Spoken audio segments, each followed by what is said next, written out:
my dad was on the RAF. So when I was really young, he went to the Falklands with the Red Arrows, and then when I was older, he went to Afghanistan to take supplies out. As a child, was it explained to you what your father did? When I was really young, I don't think so. I knew what he did for his job, and I knew that he was going to these places, but I think as a 6-year-old I didn't understand what was going on in those places. I think my mum sort of didn't hide it from us because we knew he was away, but didn't obviously tell us why he was going there.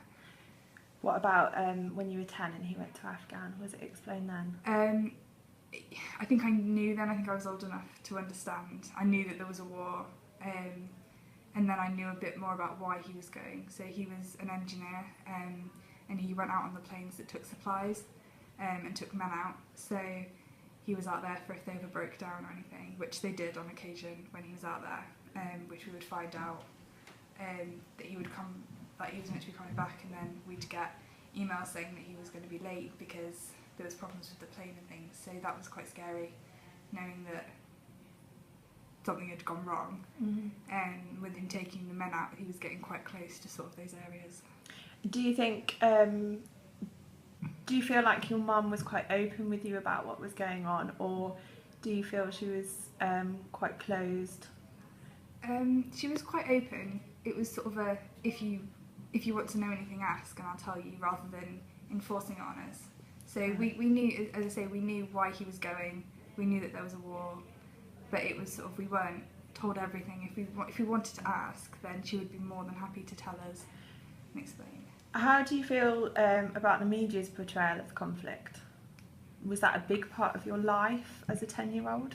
Yeah, I do remember watching the news, and sort of, I think at that time remembering that a lot of what I remember was from the war, but I think that was because in my mind, because I knew my dad was there, I would sort of focus on that rather than anything else. And you would hear the bad things about the bombs that had gone off or shootings that had happened, and then noticing if it was near where my dad was or not.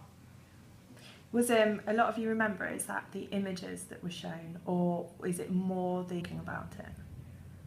Images, I think. I remember like clips of the different, them going in, the troops going into different places, and then the maps of whereabouts exactly that these attacks were happening, and as I say, noticing where they were in relation to where my dad was based out there. So looking at maps and things like Yeah. that. How about your viewing of the news? Did it change while your dad was away?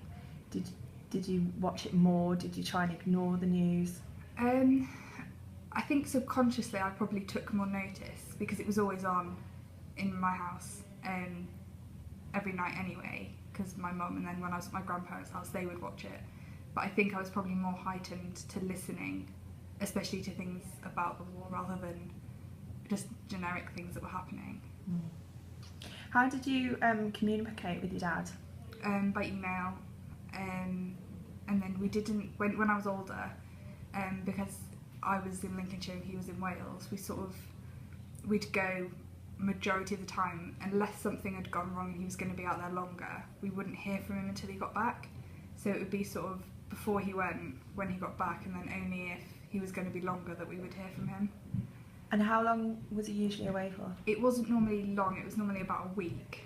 But if he was going away for longer, we would then get emails and phone calls and things. And that week, did it seem just like a normal week, or did it? I think it depended on where he was going and what he was doing. Because if he was just going out there to take supplies, that was often further away than if they were taking men out. If they were taking men out or bringing men back, then that was often closer to where the conflict was. So I think depending on what he was going for, sort of changed how long it felt, or how I felt about him going. Alright, so depending on where he was, do you think you'd worry more? Yeah.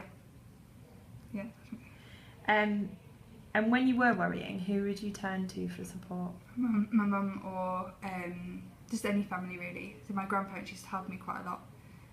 So it'd sort of be just family, but my mum was really supportive, and as I say, would, if we asked something, she would tell us, or if we wanted to talk to Dad, then she would find a way to try and like communicate with him to get, you know, for us to find information out and things.